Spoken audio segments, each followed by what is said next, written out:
श्री शिवाय नमस्तुभ्यं हर हर महादेव. नमस्कार मैत्रिणींनो, स्वागत आहे तुमचे सर्वांचे आपल्या आध्यात्मिक शिवपुराण या चॅनलवरती.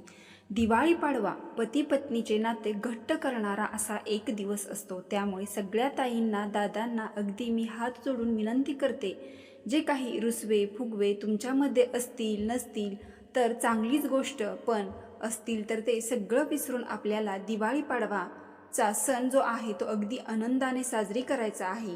दिवाळी पाडव्याच्या दिवशी पत्नीने पतीचे अगदी शास्त्रशुद्ध पद्धतीने औक्षण कसं करायचं की जेणेकरून आपल्या पतीला दीर्घायुष्य लाभाले, त्यानंतर आपल्या पती पत्नीमधील नातं जे आहे अगदी घट्ट होईल, आपल्यातलं प्रेम वाढेल, गैरसमज दूर होतील. तर त्यामुळे शास्त्रशुद्ध पद्धतीने आपल्याला औक्षण करणे खूप गरजेचे आहे. यासोबतच बघा, 3.5 शुभ मुहूर्तापैकी दिवाळी पाडवा हा एक शुभ मुहूर्त असतो. या दिवशी बलिप्रतिपदा सुद्धा असते. तर त्यामुळे या दिवशी काही वस्तूंचा दान करायचं असतं. त्यामुळे आपल्याला आयुष्यामध्ये कसलीही कमतरता कमी पडत नाही. दिवाळीचे हे 4-5 दिवस जे वेगवेगळे सण असतात, प्रत्येक सणाचं काहीतरी महत्त्व आहे. आपल्या आयुष्यामध्ये ते साजरी करण्यामध्ये काहीतरी महत्त्व आहे. फक्त नवीन कपडे घालून इकडे तिकडे जायचं असं नाही आहे. त्या पूजा अर्चा, त्या दिवशी बघा, भाऊबीजेला भावाचा औक्षण, पाडव्याला पतीचं औक्षण, अभ्यंग स्नान, नरक चतुर्दशी, लक्ष्मीपूजन, या सगळ्या गोष्टींना वसुबारस, त्यानंतर होऊन गेलं धनत्रयोदशी होऊन गेली. या प्रत्येक दिवसाचं काहीतरी महत्त्व असतं. तर तसंच 3.5 शुभ मुहूर्तापैकी दिवाळी पाडवा हा एक शुभ मुहूर्त असतो. पती पत्नीमधील नातं घट्ट करण्यासाठी तुम्हाला अतिशय प्रभावी मी उपाय सांगणार आहे. आता बघा, 2 नोव्हेंबरला म्हणजे शनिवारी आहे दिवाळी पाडवा. शुभ मुहूर्त मी तुम्हाला सांगते. पतीचं औक्षण करण्यासाठी आपल्याला शुभ मुहूर्त आहे सकाळी 6:14 ते 8:35 सकाळीच, म्हणजे साधारणतः बघा 1.5-2 तास आपल्याला हातात असतात. हा शुभ मुहूर्त झाला. पण ताई, शुभ मुहूर्तामध्ये औक्षण नाही झालं मग पाडवा नाही करायचा का? असं अजिबात नाही. संपूर्ण दिवस हा शुभ आहे. पण त्यातल्या त्यात काही लोक शुभ मुहूर्तावरच सगळ्या गोष्टी करत असतात आणि आध्यात्मिकतेने ते खूप चांगलं असतं. शुभ मुहूर्तावरच आपण काही गोष्टी केल्या तर त्याचा जास्त शुभ फळ आपल्याला मिळत असतं. नाही जमलं तर तुम्ही नंतर सुद्धा करू शकता, तसं काही नाही. पण फार तर 12च्या आधी पाडवा करा, कारण दिवाळी पाडव्याचं औक्षण जे आहे ना, तर ते सकाळी झालेलं जास्त चांगलं. तर त्यामुळे आपल्या भारतीय संस्कृतीमध्ये पतीला देवाचं स्थान दिलं आहे. पण तरी पण आजकाल आपल्या भारतीय संस्कृतीमध्ये बऱ्याचशा गोष्टी पाळल्या जातात. पतीला बरेचसे अशा आपण औक्षण करत असतो. त्यातल्या दिवाळी पाडवा हा महत्त्वाचा दिवस आहे. पती पत्नीच्या जे आहे ते एकमेकांच्या सहकार्याने, एकमेकांच्या सपोर्टनेच त्यांचा संसार जो आहे तो पूर्ण होत असतो. कधी पण बघा, काहीतरी रुसवे फुगवे असतील वगैरे, ते तर म्हणजे गाडी जी आहे ती 2 चाकांवर चालते, पण चाक खराब झालं तर ना कुठेतरी जीवनामध्ये आयुष्यामध्ये अडथळे येतात. म्हणून एकमेकांशी नाते जे आहे ते अधिक दृढ होणं, खूप घट्ट होणं हे आजकालच्या जगामध्ये खूप गरजेचे आहे. कारण बघा, आपण खूप ऐकतो, म्हणजे लग्न झाल्यानंतर अगदी 1 ते 2 महिन्यामध्ये भांडण तंटे मतभेद जे आहेत ते सुरू व्हायला लागतात. प्रेम जे आहे कुठेतरी कमी व्हायला लागतं, एकोपा राहत नाही. तर असं होऊ नये, दोघांमध्ये एकोपा टिकून राहावा, प्रेम वाढावं, यासाठी आपल्याला दिवाळी पाडव्याला खूप महत्त्वाचं आहे. नक्की महिलांनो, मी तुम्हाला सांगते तसं त्याप्रमाणे तुम्ही औक्षण करा. आजच्या जगात बऱ्याच पती पत्नीमध्ये भांडण हे होतच असतं, पण आपण त्यावर निवारण करून सुखाने संसार करावा असे मला वाटते. मी सगळ्यांना माझ्या वतीने एक विनंती करते, असं काहीही चाललेले असेल तर हे सगळं विसरून जा आणि या दिवसापासून तुम्ही नव्याने सुरुवात करा. आपल्याला बऱ्याच गोष्टी असतात संसारामध्ये आणि संसारामध्ये खूप छान छान गोष्टी पण असतात. त्यामुळे त्या अनुभवण्यासाठी आपण काही गोष्टी ज्या आहेत त्या मागे ठेवून थोडं 1-2 पाऊल आपण मागे घेऊन रुसवे फुगवे कमी करून आपण एकमेकांमध्ये प्रेम वाढवण्यासाठी हा दिवस नक्की साजरा करावा. आता शास्त्रशुद्ध पद्धतीने पतीचे औक्षण कसे करायचे आणि मुळातच दिवाळी पाडवा हा दिवस आपण सकाळपासून कसा साजरी करायचा तर ते मी तुम्हाला सांगते. सगळ्यात पहिले बघा, आपल्याला सकाळी उठल्यानंतर आपल्याला अभ्यंग स्नान, जवळपास नरक चतुर्दशीपासून आपण अभ्यंग स्नानाला सुरुवात करत असतो. दिवाळीपर्यंत लक्ष्मीपूजन, त्यानंतर पाडवा वगैरे या दिवशी तर पतीने पत्नीने आपल्या पतीला पाडव्याच्या दिवशी बघा केसांना मस्त तेल वगैरे लावून मसाज करून द्यायचा आहे.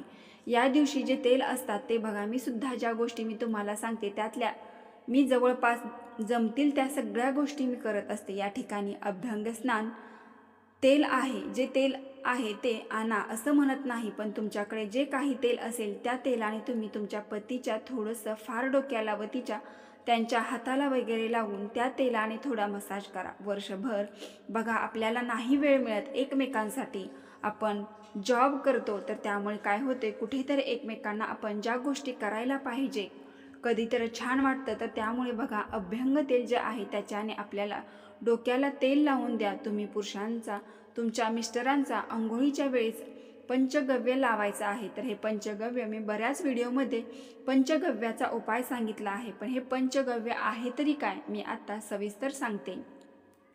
पंचगव्य हे उठण्यासारखी पावडर असते. गाईचे शेण, गोमूत्र, दूध, दही, तूप या 5 गोष्टी मिळून पंचगव्य तयार होत असतं. तर मैत्रिणीनं याच्याने अंघोळ केल्यामुळे आपल्या शरीराला वाईट गुण वगैरे लागलेले असतील, नकारात्मकता, वाईट गोष्टी, बाधा हे सर्व बाहेर फेकले जातात. म्हणजे जसं आपल्याला कोणाच्या वाईट विचारांचा प्रभाव झालेला असेल, आपण तसेच विचार करत असतो आणि मग कुठेतरी आपली प्रगती होत नाही, ते आपली प्रगती थांबते. तर त्यासाठी या पंचगव्याचा अभ्यंग स्नानासाठी वापर करायचा. अगदी पूजेच्या साहित्याच्या दुकानामध्ये 11-12 रुपयाला हे मिळून जातं. आणि विशेष म्हणजे अमावस्या, पौर्णिमा जे काही विशेष दिवस असतात त्या दिवशी तुम्हाला पंचगव्य अंगाला लावून थोडेसे चोळायचं आहे. त्यामुळे तुमच्या शरीरातील नकारात्मकता पूर्ण दूर होते. त्यानंतर तुमच्याकडे सुगंधी उठणं असेल ते सुद्धा पंचगव्य लावल्यानंतर लावून अंघोळ करायचे आहे. बघा पाडव्याच्या दिवशी जी पत्नी असते तर ती पतीला उठणं वगैरे लावून चोळून अंघोळ घालत असते, औक्षण वगैरे करत असते. आता बघा आजकालच्या बऱ्याचशा स्त्रियांना मला माहिती, मी जे बोलते ते सांगते, काहींना पटणार नाही, कशाला असं करायचं, पण यामागे सुद्धा काहीतरी आध्यात्मिक रिझन आहे. आता या ठिकाणी आपण स्वतःसुद्धा या दिवशी अभ्यंग स्नान करायचे आहे. आता हे झाल्यानंतर बघा औक्षण करायच्या वेळेस बघा आपण जर कुठे बाहेर जाऊन आलो असेल किंवा पती बाहेरून आले असतील तर पहिल्यांदा हात पाय वगैरे स्वच्छ धुवून घ्यायचे आहे. त्यानंतर आपल्याला खाली काहीतरी आसन टाकून घ्यायचे आहे. आपण बघा कुमारिका पूजनला मुलीचे पाय ज्या पद्धतीने धुतो त्या पद्धतीने आपल्याला खाली छोटंसं एक ताट घ्यायचं आहे. त्याच्यावरती पतीला पाय ठेवायला सांगायचे आणि पायाचे जे 2 अंगठे असतात त्याच्यावरती अगदी पळी पळी पाणी टाकायचे आहे. पाय पुसायचे आहेत. दोन्ही पायांच्या अंगठ्याला अष्टगंध, अक्षता, हळद, कुंकू, फूल अर्पण करायचं आहे.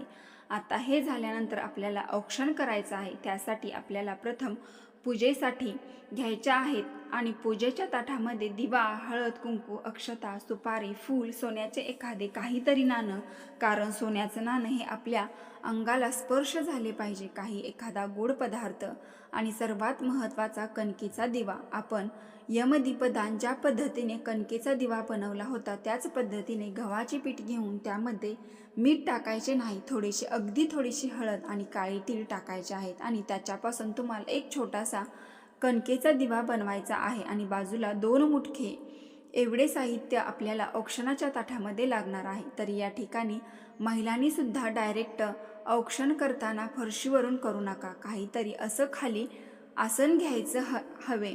कधीही देवाची पूजा करताना कोणाचेही औक्षण करताना डायरेक्ट जमिनीवर उभा राहून पूजा औक्षण करू नये, नेहमी आसन खाली ठेवावे. आणि विशेष म्हणजे पतीचे औक्षण करताना महिलांच्या अंगावरती सौभाग्याच्या सर्व गोष्टी असाव्यात, अगदी सर्वच असाव्यात असं काही नाही, पण ज्या आवश्यक आहेत त्या तरी असाव्यात. म्हणजे टिकली, बांगडी, जोडवे, मंगळसूत्र, सिंदूर या प्रकाराच्या सौभाग्याच्या अलंकार परिधान करावेत. जोडवे, हातामध्ये बांगड्या या गोष्टी असल्या पाहिजे. आता सगळ्यात पहिले काय करायचं, तुम्हाला अष्टगंध लावायचा आहे किंवा हळद आणि कुंकू छान असा टिळा काढायचा आहे. त्यावर अक्षता चिटकवायच्या आहे. एकतरी दाना थोडाफार चिटकील याची तुम्ही काळजी घ्या. त्यानंतर सुपारी, 1 रुपया आणि सोनं जे आहे ते एकत्रित धरून असं कपाळाभोवती तुम्हाला ओवाळायचे आहे आणि आता ताटाला लावायचं आहे. परत घड्याळाचा काटा फिरतो त्या पद्धतीने ओवाळायचं आहे. मी ताटाला लावायचं आहे असं 3 वेळेस करायचं आहे. हे झाल्यानंतर अर्धा चंद्राकारात औक्षणाच्या ताटाने निरंजनाने तुम्हाला तुमच्या पतीला ओवाळायचं आहे आणि त्यानंतर तुम्हाला पतीचे पाया पडायचे आहेत. आता हे झाल्यानंतर बघा, एक उपाय मी तुम्हाला सांगते, ज्यांना पटेल त्यांनी करा, पण हा उपाय जो आहे तो मी माझ्या मनाने सांगत नाही, हा उपाय कोणीतरी दिलेला आहे. आणि त्यानंतर जो अनुभवी उपाय आहे, हा उपाय जो आहे खूप महिला करतात. काही महिला याला नावंसुद्धा पण ठेवतात, पण तुमच्या मनावरती आहे. तुमची इच्छा असेल तर हा पुढचा उपाय तुम्ही करू शकता.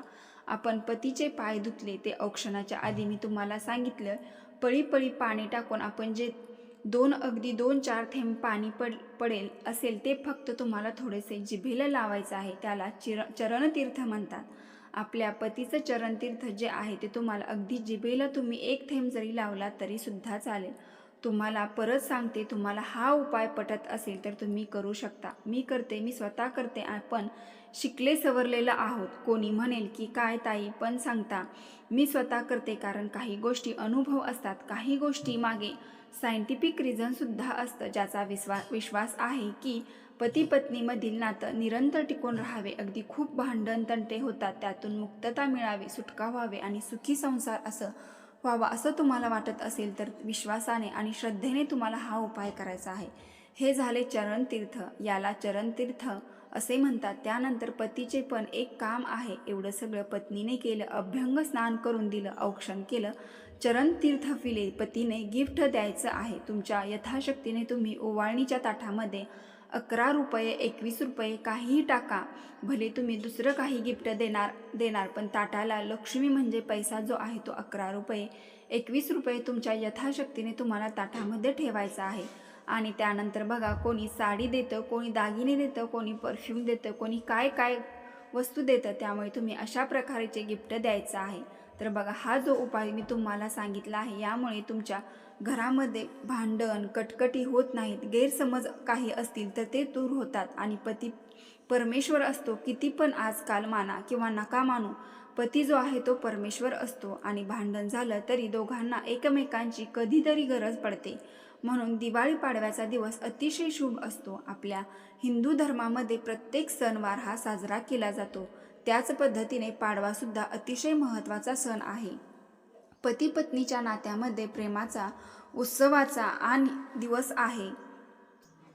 दिवाळी पाडवा हा पती पत्नीचे नातं घट्ट करणारा असा एक दिवस असतो. त्यामुळे सगळ्या ताईंना, दादांना अगदी मी हात जोडून विनंती करते की दिवाळीच्या पाडव्या दिवशी एकमेकांना साथ द्या. पती पत्नीचा शुभ दिवस असतो, त्यामुळे तुमची इच्छा, तुमची सांगितल्याप्रमाणे उपाय करा. पण नाही करायचा असेल तुम्हाला तो चरणतीर्थाचा उपाय तरी चालेल, पण मग बाकी तुम्ही अभ्यंग स्नान, औक्षण सांगितल्याप्रमाणे करा. तर असा हा दिवाळी पाडवा सण जो आहे तो आपल्याला साजरी करायचा आहे. दुसरी गोष्ट म्हणजे दिवाळी पाडव्याच्या दिवशी बलिप्रतिपदा असते. तर नक्की काय, अगदी शॉर्टकटमध्ये सांगते. बलिप्रतिपदेला बळीराजा हा शेतकऱ्याचा राजा होता. त्याने 3 पावलं जमीन जी आहे ती दान स्वरूपात मागून विष्णूच्या वामन अवताराला मारले होते. हा राजा जनतेची काळजी घेत होता, म्हणून त्याचं राज्य अजूनही यावं यासाठी ग्रामीण भागामध्ये अजूनही स्त्रिया ओवाळताना म्हणतात, इडापिडा टळो बळीचं राज्य येऊ दे, अशी एक म्हण आहे. तर कारण जो राजा जो आहे तो प्रजेची काळजी घ्यायचा, म्हणून तो सगळ्यांना हवाहवासा असतो. आणि शेतकऱ्यांच्या जीवनामध्ये या दिवसाचा खूप महत्त्वाचा आहे. बलिप्रतिपदेच्या दिवशी बळीची पूजा करण्याची प्रथा आहे. त्यासाठी जमिनीवर बळीराजाची रांगोळी काढली जाते. त्याची पत्नी विद्यावलीसहित रांगोळी किंवा चित्र काढून त्याची पूजा केली जाते. आणि अतिशय महत्त्वाचे म्हणजे या दिवशी तुम्हाला दान करायचे आहे.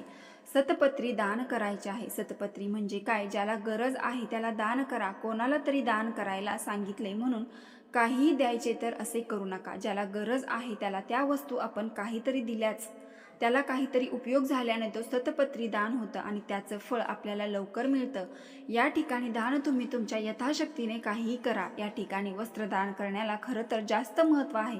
तुम्ही जमल्यास बघा, काहीतरी नवीन वस्तू घेऊन सुद्धा तुम्ही ब्लँकेट देऊ शकता, कपडे देऊ शकता. लहान मुलं आपण बघतो, बरेचसे सिग्नलवरती बिचारे उघडे असतात. तुम्ही वस्त्रदान करा, अन्नदान करा, काहीही करू शकता. तुम्ही तुमच्या यथाशक्तीने दान करू शकता. तर बघा, असा दिवाळी पाडव्याच्या 3.5 शुभ मुहूर्तापैकी शुभ मुहूर्त आहे. नक्की तुम्ही हा पाडवा जो आहे साजरी करा. अतिशय महत्त्वाचा दिवस आहे. पती पत्नीमधील प्रेम वाढवण्यासाठी आपल्याला हा दिवस जो आहे तो साजरी करायचा आहे आणि तेच महत्त्वाचं आहे आयुष्यामध्ये. कारण बघा, खूप कमेंट येतात की ताई आमच्याकडे भांडण आहे, मी माहेरी आले आहे वगैरे वगैरे. यामुळे संपूर्ण जीवन हे खूप डिस्टर्ब होऊन जातं. सगळं आपलं मुलं बाळं असतील तर त्यांच्यासुद्धा आयुष्यात जे आहे त्या बिचाऱ्यांना यामध्ये काही दोष नसताना त्यांना काही गोष्टी सहन कराव्या लागतात. तर त्यामुळे दोघांनी मिळून समजून घ्यायचं आहे आणि आपला संसार सुखाचा होण्यासाठी या काही आपल्याला गोष्टी करायच्या आहेत. तर या काही गोष्टीने तुमचा नक्की संसार सुखाचा आणि आनंदाचा होईल. तर ही दिवाळी पाडव्याची अत्यंत महत्त्वाची माहिती तुमच्यापर्यंत पोचवायची होती. माहिती आवडली असेल तर व्हिडिओला लाईक करा, चॅनलवर नवीन असाल तर सबस्क्राईब करा. हर हर महादेव. ओम नमः शिवाय. धन्यवाद.